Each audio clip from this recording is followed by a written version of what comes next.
What is up? Welcome to Etsy Jam, episode number 69. Like most Etsy sellers, you probably have a ton of things competing for your time. How well do you defend it? How picky are you about where you sell online and what shows you go to? This week we chat with Caitlin from MoxieAndOliver about some key decisions she's made to defend her time. Caitlin talks about leaving her full-time job, being diligent about where she sells online, what shows she participates in, and how she found and hired her assistant. Join Caitlin, Richie, and I for another informative Etsy Jam. What is up? Welcome to Etsy Jam. I am Gordon from Marmalead. And I'm Richie from Marmalead. And if you're not yet familiar with Marmalead, whether or not you have an Etsy shop you're serious about that you've had for a long time or a short time because you're new to Etsy, you should check out Marmalead because it's the best Etsy SEO and market research tool for serious sellers. You can find that at marmalead.com, marmalead.com. And we have a very special guest with us this week. We have Caitlin from MoxieAndOliver joining us. Thank you for joining us this week. Yeah, thanks for having me, guys.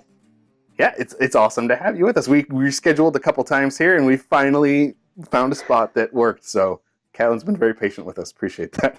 If you haven't checked out Caitlin's shop yet, if you're reading the blog or whatever, click on through. It's MoxieAndOliver. She sells custom leather goods there, and they are phenomenal looking. So peruse her items that she has over there while we're talking through the jam here. You're going to enjoy what you see, I think.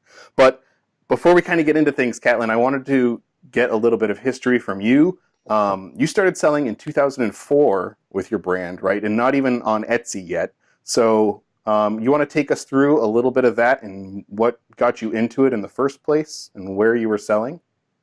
Yeah, definitely. I was actually, I was working full-time as a paralegal at a law firm when I started my business, and I kept getting in trouble for dress code violations. So I had a tendency to, I grew up in Seattle, so my attire has generally been pretty creative. And I was working in a very conservative law firm, and they, among other things, they had regulations about where your skirt had to hit and whether or not you had to wear nylons. And nobody here wears nylons.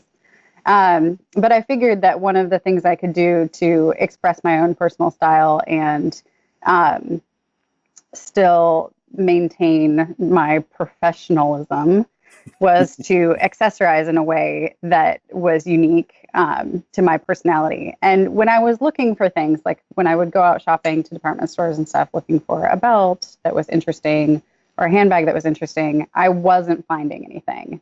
And, everything was like black and brown. And so I figured I had had some very limited experience when I was a kid doing leather tooling when I was at camp in the Rocky Mountains. That I could just get some tools and I would teach myself to do leather work. And so I went up to Tandy and I got some leather and I bought some tools online and I just went for it.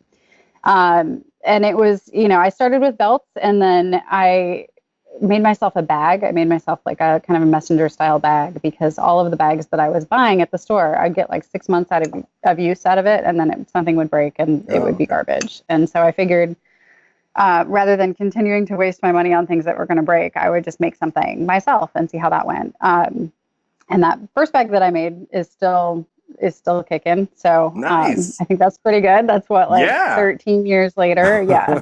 That's awesome. It lost one rivet that I needed to replace, but that was it. So it's a pretty good track record for something like that. Yeah. And it just, I feel like that first Christmas, everybody got a leather belt.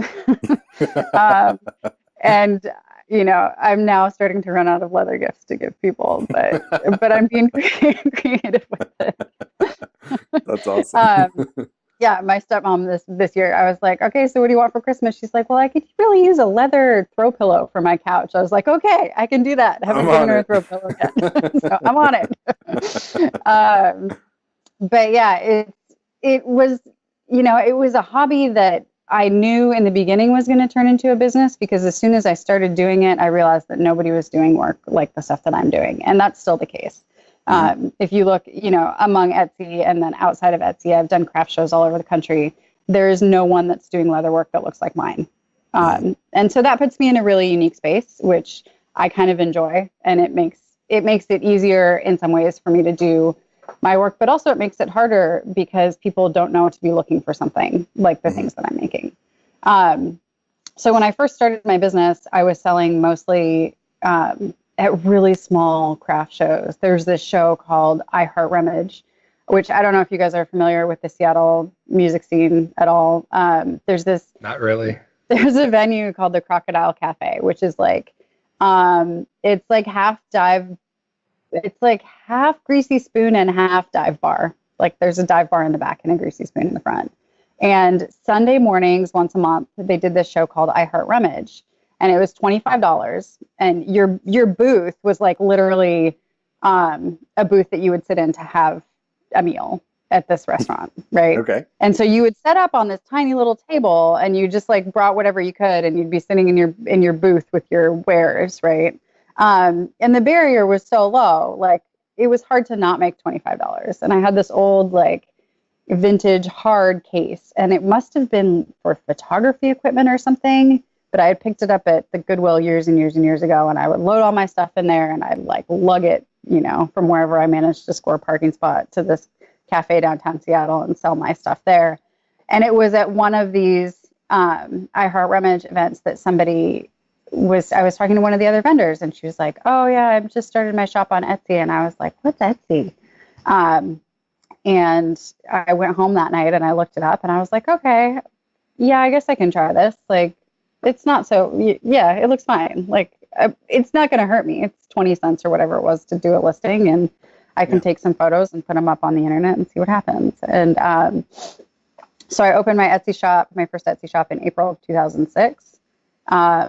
And that first year, I'm kind of ticked off because Etsy got rid of their stats from pre-2010, I think, or something like that. Or maybe it's not. So I can't see how bad that first year was, but it was pretty bad. It was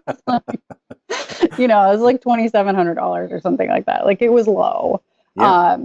Now, were you still doing craft fairs and stuff at the same time? Let's see. At that point, I was working out of a very small corner of my basement.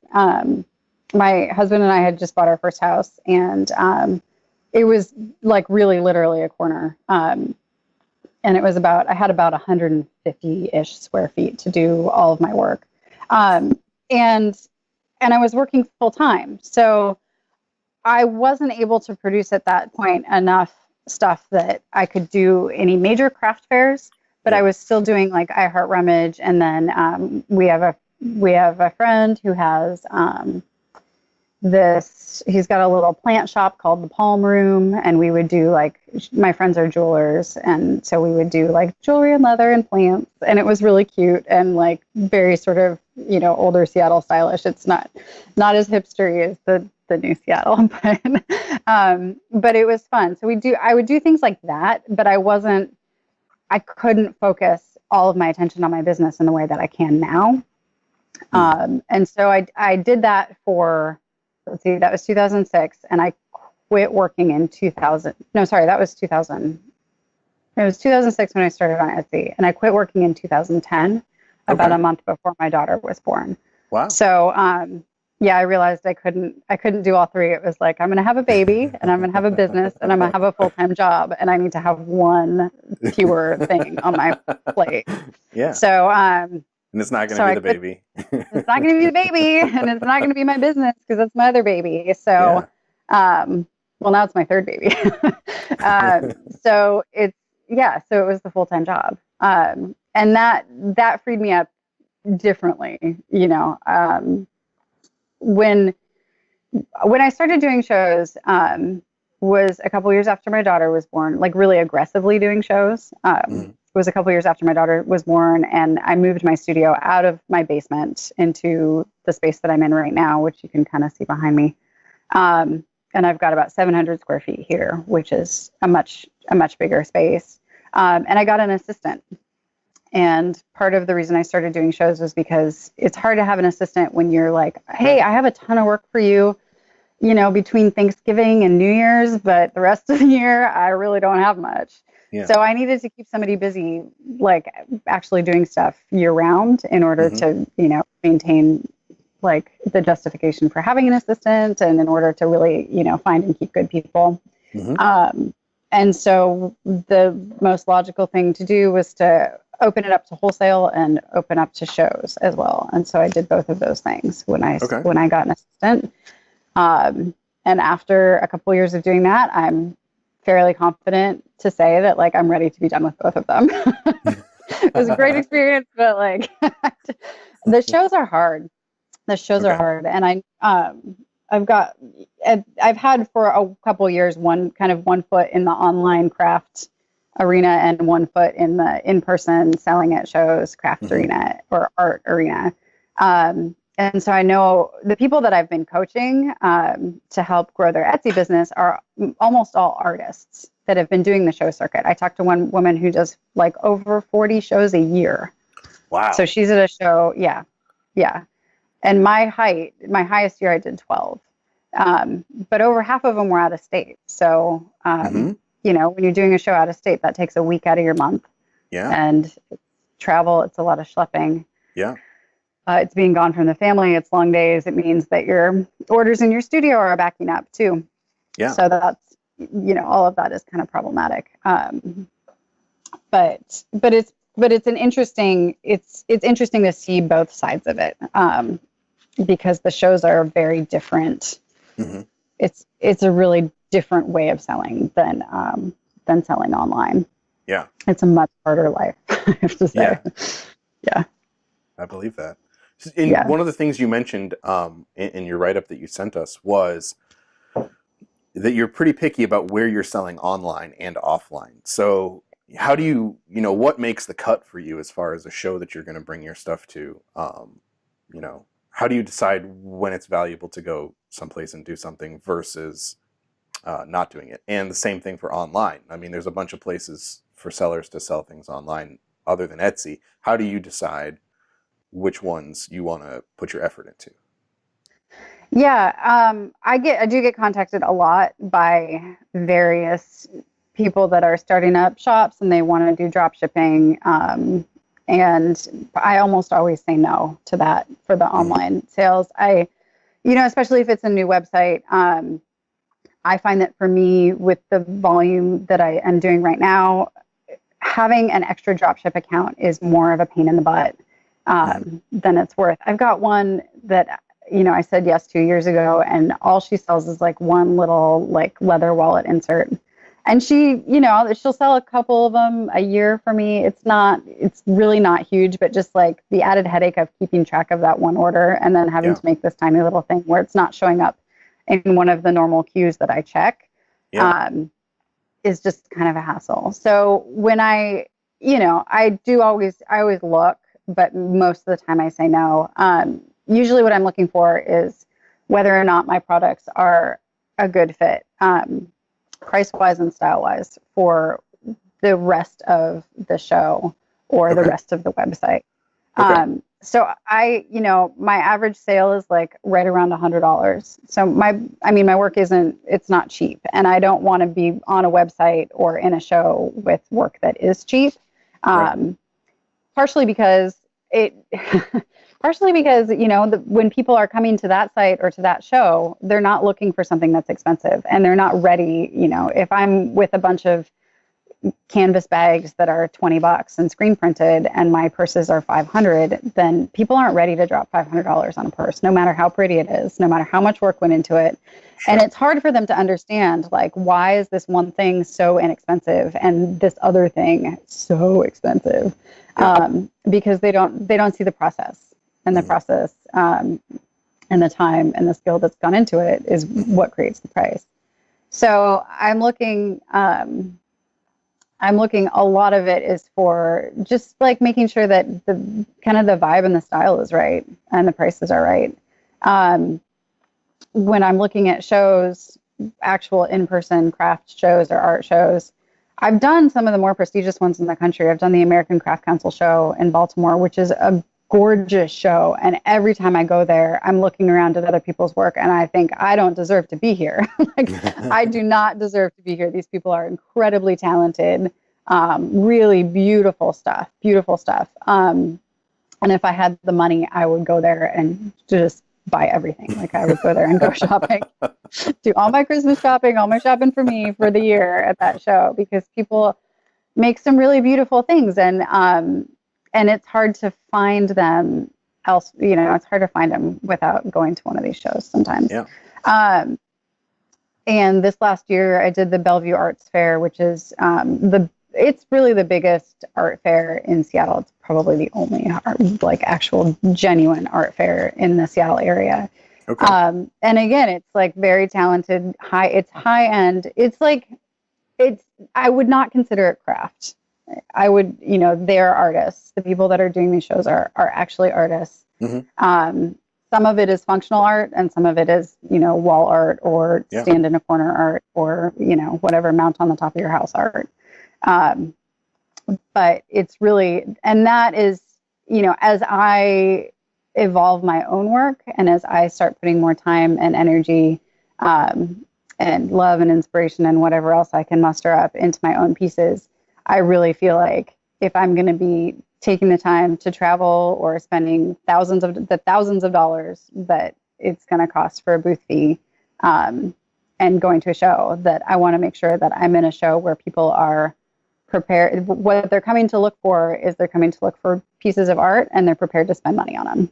Right. And so those are the two things that at this point in my career, because the things that I sell at shows are different than the things that I sell online. Although I've been selling more purses recently, I tend to, I have a lot of ready-made pieces at shows. And a lot of what I sell online is stuff that's personalized. So I would say like 95% of the things I sell on Etsy are made to order. Oh, wow. Okay. Yeah. So I have to have a different inventory for my shows anyway. And so that's another part of the reason that I'm like, if I'm going to do this, I really have to think about it. And I went to the show this weekend, which is, a craft show in Seattle that has been running for like 13 or so years. I mean, they've been doing this for a while, and I've done that show on and off over the years, and I've always done fine there. Like I've never lost money. But I've never really felt like it was a stellar show. And I think a lot of it is because it's got an indie craft vibe. It's, shows where people are selling candles and soap and food are horrible for me. I can't make money at those shows. And that's one of the things I've learned. So if I talk to my friends who make candles and they say, "Oh yeah, this is a great show," I say, "See ya, Cool. I'm gonna go do something Put else." that on this list over here. Yeah. I'll just put that on I'll go shop there and I'll buy some candles and some nice soap, but it's not for me. That's really interesting that you found that it works out that way. I wonder. That's interesting. Well, yeah, I mean, and it's a trap that a lot of artists fall into, and I have to say I've fallen into it myself, where you go to a show and you're talking to your neighbors and you say, "Hey neighbor, like what shows are good for you?" "Oh, that show was good." But what you don't realize is your neighbor is selling something completely different than you are. Your neighbor is not selling your work.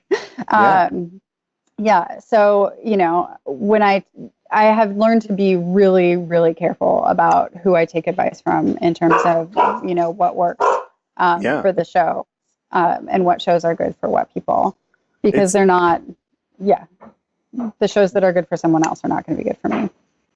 Yeah, it's interesting you say that too, because we run into that online a whole lot, where people will say like, I heard this other advice from this other seller that worked really well for them, and it's like, that's, I'm sure it did. It probably did, but everyone's shop is different, and like you say, they're selling different things, different markets, different price points, and so thing A that worked over here, great for this situation and their customers, doesn't directly always apply to every other shop that's out there and their customers too.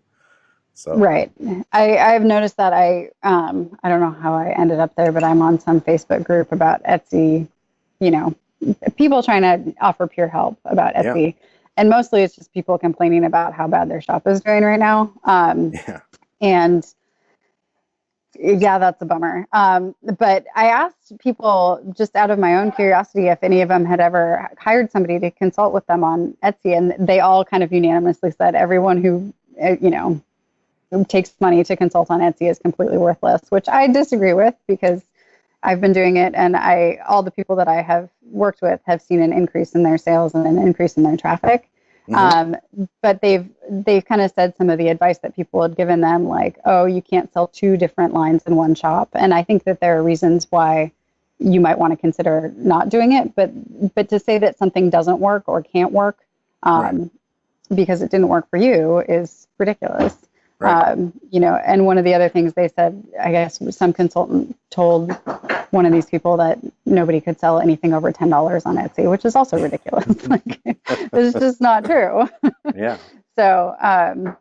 So you really do have to be, you really do have to consider your source and where the information is coming from when you're taking advice from other people, because everything is kind of framed through your own lens and your own experience, and that's fine. And it's, your job as the receiver of that information to try to filter it and make sure that what you're taking out of it works for you. Yeah. Oh, for sure. The multiple shops is a good example of a piece of advice that people just kind of like want to jump right into, whether or not it's right for them. We see a lot of times someone is like, oh, okay, I want to do this other thing. It's sort of adjacent. I'm not sure. Should I open like 2 more shops? They end up with 3 shops when they're still trying to work really hard on getting the one shop to get traction. Next thing you know, they have 3 shops they don't have time for, and all the extra management of it. And it makes it complicated. It does make it complicated. And I did that. So what did I say? Last year, like last April, so about a year and a half ago, I opened a second shop because I had discovered Marmalead and I wanted to try out all of the different things that I had learned. And I wanted to see if all this SEO nonsense really worked. And I didn't think that there was any possible way that I was going to go back and edit 800 of my existing listings in my primary shop.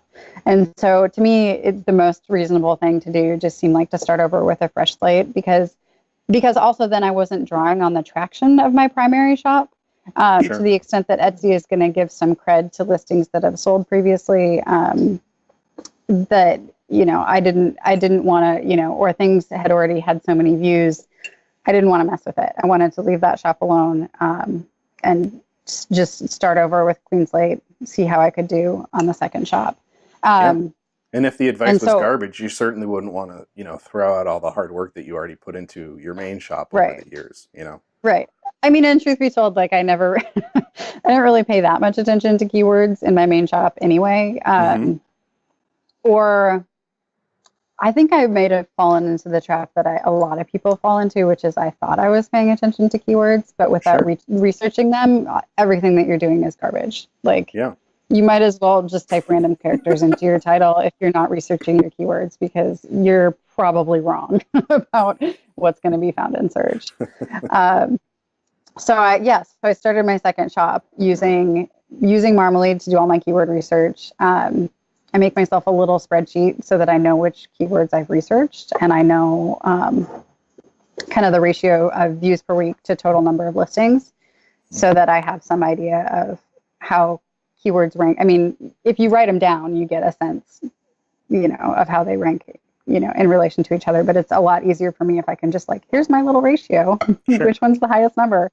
That's the one I'm going for.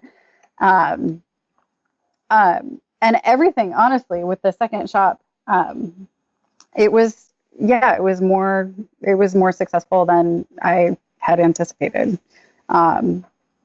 It's been doing really well. I have about just over 1,100 sales on it, which is, of all custom made to order things in the $100 range is not bad. No, that's fantastic. Yeah. And it's drawn, I have to admit, I know that it's drawn a little bit, that some of it has drawn from my primary shop, because I know that people get confused because all my listing photos are the same. So they'll see like I do custom guitar straps, and they'll see the custom guitar, they'll search for custom guitar strap. They'll find it in one shop. They'll send me a convo from that shop, and then they'll purchase it from the other one. Right. So I'm not really sure how they're doing that, but that seems to happen a couple of times a month at least. So I think that there is an extent to which, because I did notice that my sales in my primary shop went down when I opened the custom leather gift shop, but it's also my sales in 2016 were higher than my sales in 2015, with both shops combined, and they were higher than they'd ever been in any previous year. So I do know that it worked. I do know that something went right there. That's awesome. Yeah. I was going to ask you too, with your new shop name, Custom Leather Gifts.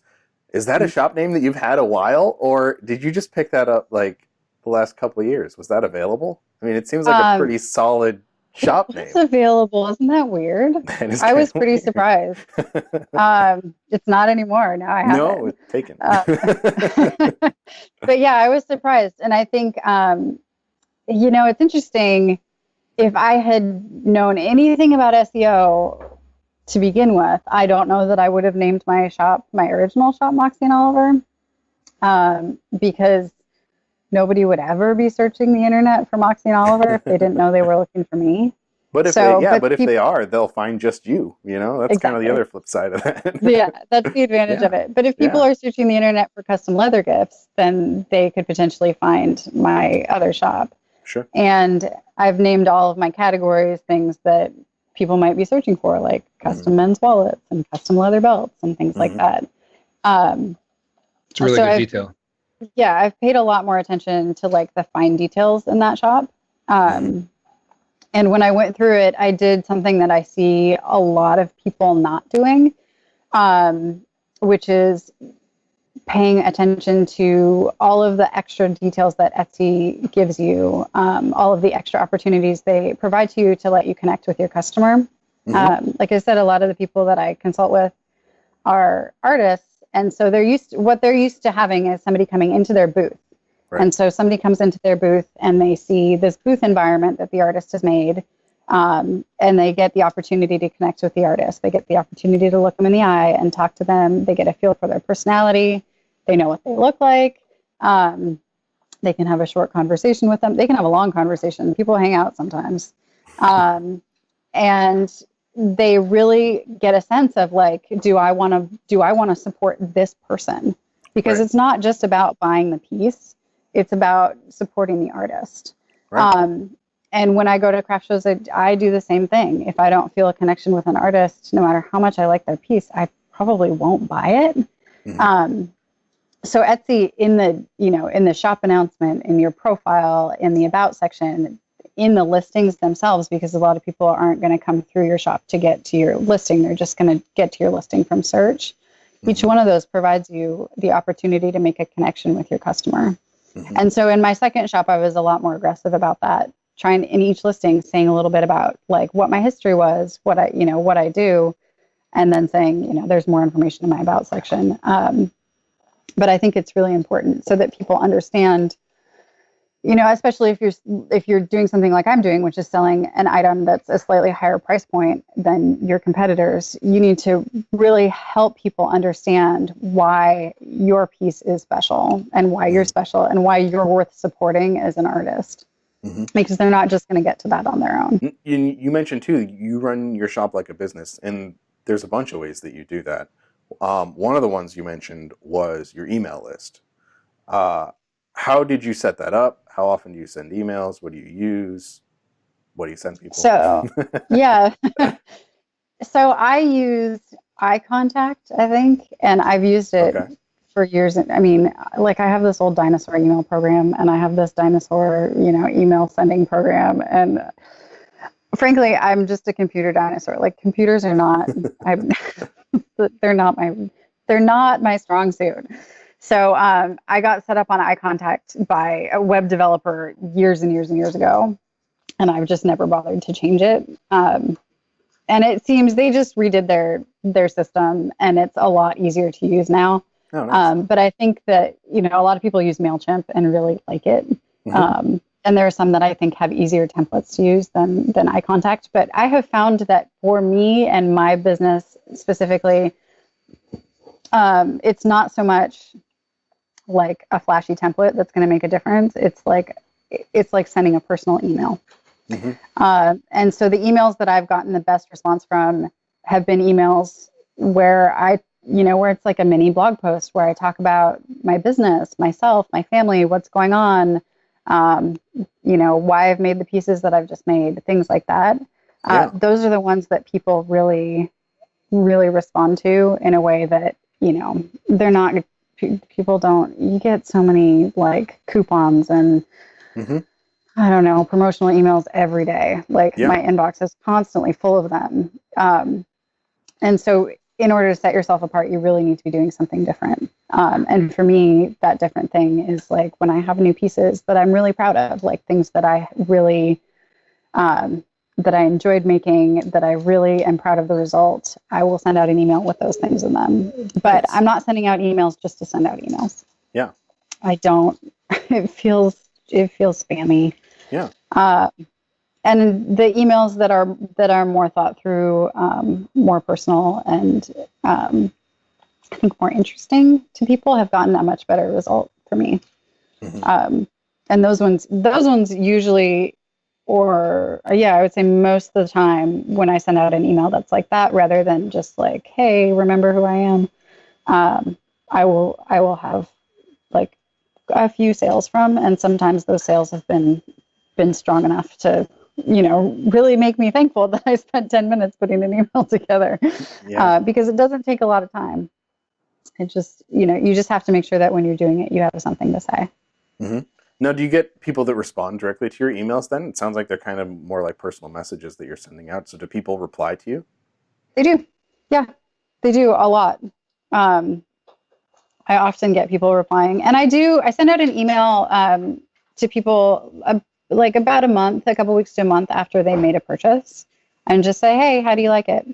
And some of the emails that I've gotten back from those are the sweetest. And I made a guitar strap for this woman, and she was giving it to her boyfriend on their anniversary, and her email said that they got engaged the day that she gave it to him. So I think this is going to be a pretty special gift that she's going to remember for a long time. Awesome. But it was awesome. And it was sweet to just like that she'd taken the time to respond and to let me know that. Yeah. So people often, when I send that email out, will send back a more personal note, which is sweet. And I like having that engagement with the customers rather than just feeling like I'm a production house, which is kind of what I feel like right now. But it's the holidays, so I realize that it's only a couple more weeks of this, and then we'll be good. Yeah, I hear you on that. Yeah. So a lot of shops are nervous about reaching out to their customers. They feel like it's an inconvenience and stuff like that. Like, what would you say to a shop that was saying, that sounds like a really nice idea, but I'm afraid that my email to them is just going to annoy them? It's not going to annoy them if it's genuine. Like if you are being your authentic self in your email, then, then I guess it's possible people will find your genuine, authentic self annoying, but it's a lot less likely. I think what's annoying is those inauthentic emails or emails that are just trying to sell you something, and like I said before, it's like people are buying, a lot of times people are buying your work because they feel a connection with you, or they want to feel a connection with you. They feel a connection with your work. And I think understanding who the artist is behind the artwork is incredibly important. And your email is another avenue for you to do that. There are certainly, like I said, you have all those different opportunities in your shop and in your email or in your listing description. And then you can follow up. You can say, here's what, I've been up to. Here are some new things that I'm really happy with that I'm working on. Here's something, maybe I've struggled. Maybe this is something I struggled really hard to make, but I've finally done it, and see how awesome it is. And people appreciate that. People appreciate that because they know that you're human. And in an age where we do so much shopping online, and people have become so accustomed to getting things in 2 days, and to having like very liberal return policies on things. Just a reminder that like, hey, I'm a human being. Like, life is hard sometimes, and it's harder when you're an artist sometimes. Is really good. And I think people respond to that in a way that they won't if you're just trying to sell them stuff. And you mentioned you don't like to do like, sorry, go ahead, Richie. I was going to say that's awesome. That's really good information. I'm glad you're able to share that, because we try to encourage people to reach out and have relationships, and I think it's just awesome for them to be able to hear it from you, who's successfully doing it, and hearing hey, don't be scared about it. People actually like this. They actually want that personal relationship. Yeah. This was very good. You talked about giveaways, and you don't like to send spammy emails with like coupon codes and discounts and all that kind of stuff. But you do giveaways, right? You just do them in a different format. I don't do giveaways very often. And I'm doing one right now because it's the holidays and I like to give people presents. Sometimes I just send people random presents, like just customers. I have a customer who bought a couple guitar strips for me a couple years ago. And I just knew I've got a Facebook group of fans. I knew that he had been going through some health issues in his life. And so I had this journal that he had said he liked. And I just sent it to him. Figured, he could use a little pick-me-up. So sometimes my giveaways are random like that. Or it's like, hey, maybe you could use a present. And right now I'm just, I've got one going on Instagram and in my Facebook group. But I always have, I feel like if you're going to do a giveaway, you have to do it because you want to make people happy, not because you think that you're going to get something in return from it. Because I've always had mixed success. And I know some people say that they get, like thousands of new followers every time they do a giveaway. That's literally never happened for me. And I've stopped expecting it to happen. So I think, I think that it does serve some purpose. Like people will share your work if that's what you're asking them to do. But what I've always been told, and I think is very true, is that the thing that you're asking them to do has to be proportionate to like what you're giving away, the value of what you're giving away. So if you're giving away something that's $10, liking this post or following on Instagram or Facebook or whatever, I think is an appropriate, kind of an appropriate barrier for entry, or just making a comment or something like that. Yeah. If you're giving away something that's more expensive, then you can ask people to do a little bit more work to enter for it. But I will be the first person to admit that self-promotion is not my strong suit. It is not something that I enjoy doing. And I tend to be kind of sporadic about like posting on Instagram and, doing that kind of stuff. But my Instagram posts generally follow the same rule as my emails do, which is trying to just keep them to being my authentic self rather than trying to sell people things, because that's what people respond to is you as a person. You also mentioned in your write-up, one of your biggest struggles is weathering the ups and downs of self-employment and having your own business, which Richie and I can totally relate to. And I'm sure there's a bunch of other people out there too, but how do you cope with that? What have you found any tips or tricks or things that work for you to kind of help you through some of the downs and maybe keep you level-headed during some of the ups? Well, I think being married to somebody who is not self-employed is hugely helpful for a number of reasons, not the least of which, he has health insurance, which is not something that self-employment ever gets you. That's a nice bonus, yeah. It is, yeah. No. If he ever hears this, he'll glare at me for a while afterwards. I love you for your health insurance, honey. I love you for your benefits, babe. But seriously, it's a thing. But like one person in the household having a consistent paycheck, not totally freaking out, and not having his work like fluctuate during the course of the year the same way mine does. I got to be honest, it's taken us, let's see, we've been together almost 14 years. And it's taken us most of those to really kind of get into a good groove where, this year, finally, he's like, go to work. I'm like, but it's 7:00 at night. He's like, you got to do what you got to do. It's like, I got your back, babe. Just go work. And finally, we both realized that this is a very short portion of the year. It's a couple weeks, it's like a month and a half, maybe, where I'm really, really busy. And then it's done. And then I'm back to the rest of the year where I'm working, 25 maybe hours a week. Yeah. But I got to work 50 or 60, during the Christmas season to get through it.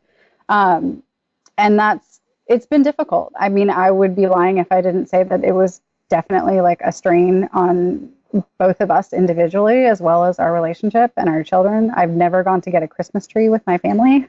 That's always something that they do while I'm either out of town at a show, which was the first couple of years, or in the studio working. I've been in the studio every day since mid-November. Wow. So I have not had a day off, and I won't until like 2 days before Christmas. Well, so super thanks for taking a break to talk with us then. Yeah, totally. I mean, I'm here anyway.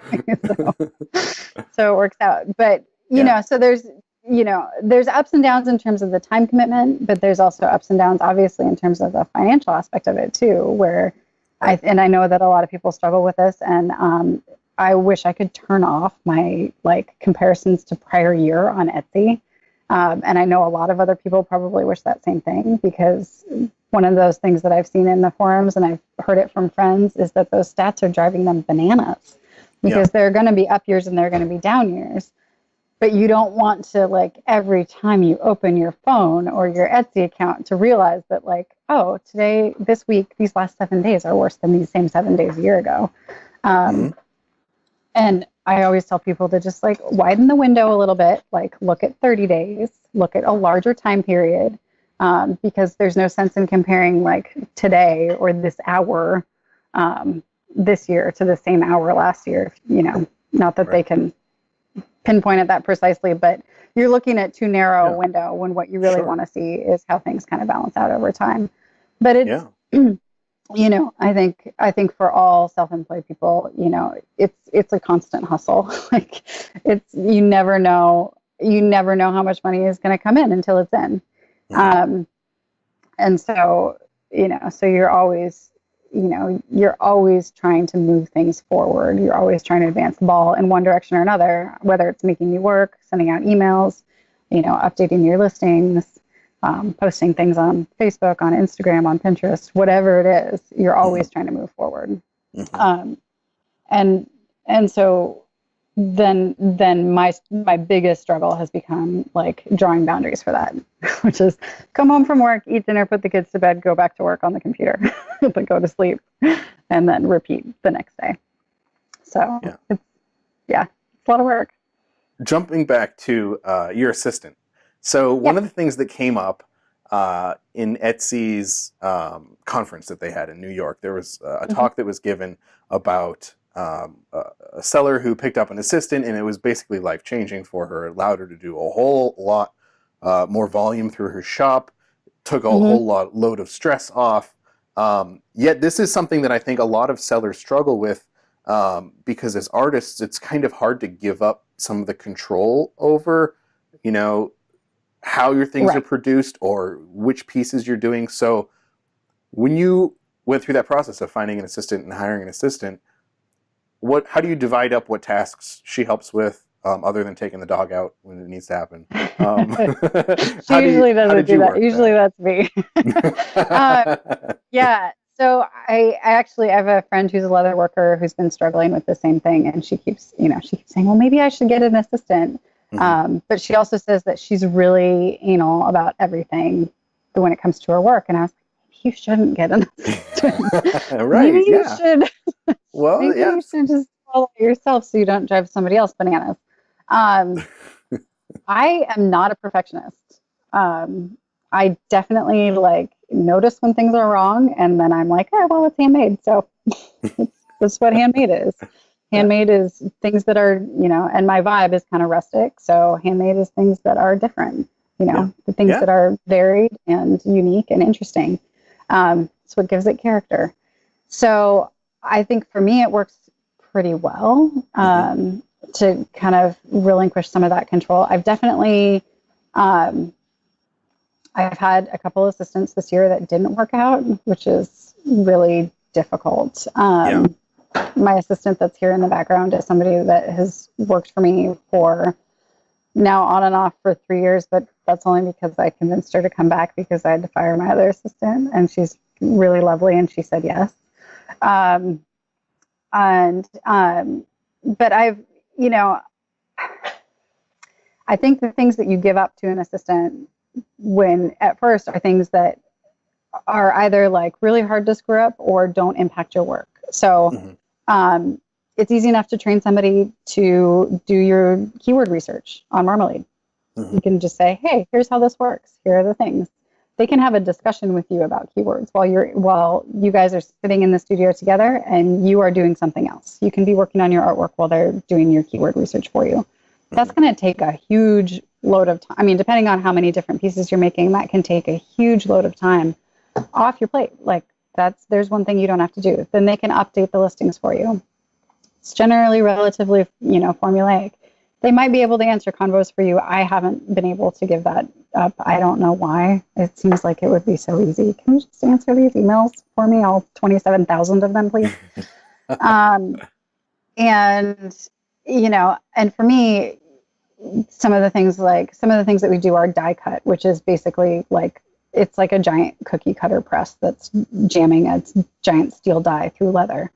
That's something that an assistant can do pretty much without screwing up. I've seen everything screwed up. So I'm not going to, I would never say never, but it's generally more foolproof than some of the other things that are done more by hand. And so my most recent philosophy on how to incorporate help that's going to actually be helpful is to start with the things that are the hardest to screw up and then build up from there. Because that way you really get a sense of the person, you get a sense of how they work, you get a sense of whether or not they can work together, they can work with you or together with anybody else that's in your shop. And you build that trust with them, because that's going to be a lot of it. Because the reason that you're having a hard time relinquishing control, let's be honest, is because you don't trust other people to do the kind of job that you would do. Sure. So if you can build that trust, then that means that at some point you will be able to give them more and more and more responsibility. And that means they'll be able to take more and more and more off your plate, which will free you up to do other things. The one thing that I won't give up, and it's really the one thing that I've held on to, is the artwork. All of my pieces, I will let other people cut them. I will let other people dye them. I've actually got 3 people right now that are working just to hand sew all the things together, because I can't, I can't do it all myself. Yeah. But all of the artwork is all mine. So I'm doing all the burning and all the painting. Wow. And all the designs are original. So wow. That is where I feel like, okay, so the artwork is what makes it unique. I'm making the patterns that people are using to cut things out. I'm doing all of that artistic direction and creation, and the actual artwork is all mine. So it still feels like, yes, this is still my piece. I haven't outsourced the thing that really makes it unique and is really important. I think that makes a lot of sense. And hopefully other people that are considering assistants, that kind of resonates with them. And if they're at a good point to try a relationship like that, then give it a go, Yes. I mean, start out slow. When I was working, I always said that jobs were like relationships. And I think that's very true, whether you're the employer or the employee. And it's like dating somebody. It's like, you don't just want to move in with them and have babies on the first date. Come on. Seriously. Start slow. Try it out. Make sure that it works for you. See if you trust this person. See if you enjoy spending time with them. Yeah. And then progress from there. Richie, did you have anything else? Well, like we talked about a little bit before the show, actually, I love the picking the things to spend time on. The not panicking. Who's panicking? Well, not you. That's what I liked about what you wrote, is that when things are slow, is just some of the things that you were doing that I think are really important, where you go back to those Etsy conversations, and that for people who didn't buy something, and you follow up with them, and you're not just going to the forum groups or the Facebook groups and looking for commiseration. You're actually doing these little things. Well, yes. Those forums and the Facebook groups, it's a bad habit. And anybody who's spending time on there, you just gotta quit. Go do something else. Go tweak your listings, go edit your photos, go make sure your about section looks good. And go check in with people that had sent you an interested email, an interested convo, and say, hey, following up, any other questions? Are you ready to place an order? Sometimes they will say yes. Sometimes they will say no. I had one woman say, Oh, actually, it turned out I was looking for a tray with slightly different edges. Thanks anyway for checking in. And I said, hey, what kind of edges are you looking for? And I ended up making her the tray. Oh, nice. What she didn't realize is like I can do anything that you ask me in leather, right? Yeah. She just didn't think to ask. And so had I not sent that follow-up email, for sure, she would not have bought it because she thought it was something I didn't do because she didn't see it in my shop. Yeah. So people might not respond to your convos for all, like your initial response convo for all sorts of reasons. It's always worth following up. It's not going to hurt you because let's face it, they didn't buy anything at this point anyway. So they're not going to say, oh, well, you followed up with me so politely, I'm not buying from you. That's not happening. So it's worth just checking in with them to say, hey, what's up? Also, people forget, so they might have looked at it and said, oh, I'm going to come back and buy this later. It might still be sitting in their cart. Mm-hmm. They just need that extra little reminder that says, hey, go push the buy button. Yeah. Yeah. I like that. Straightforward. It's really genuine. Good stuff. Yeah. Yeah. You guys got any other questions for me? I don't think I do. Did you have anything else, Richie? No, I really like the things we covered. I Yeah. like this pretty structured jam. Pretty strong, I would even say. Yeah. Yeah, it was fantastic. Catlin, thank you so much for taking the time to chat with us. And again, so if you're listening in, if you're watching the YouTube video and you haven't checked out her shop yet, it's MoxieAndOliver. It'll be linked from the blog. You should definitely go check out her products. I was looking at some of the guitar straps. I play bass, and I was like, "Oh man, I should get myself a new guitar strap." I just have like the stock one. So it's your artwork is fantastic on your products. You do such a great job with it. So thank you. Yeah. Well, I appreciate it, guys. It's nice to talk to you. Yeah, you too. Thanks for taking the time. Yeah. And everyone else, we'll see you guys next time on Etsy Jam.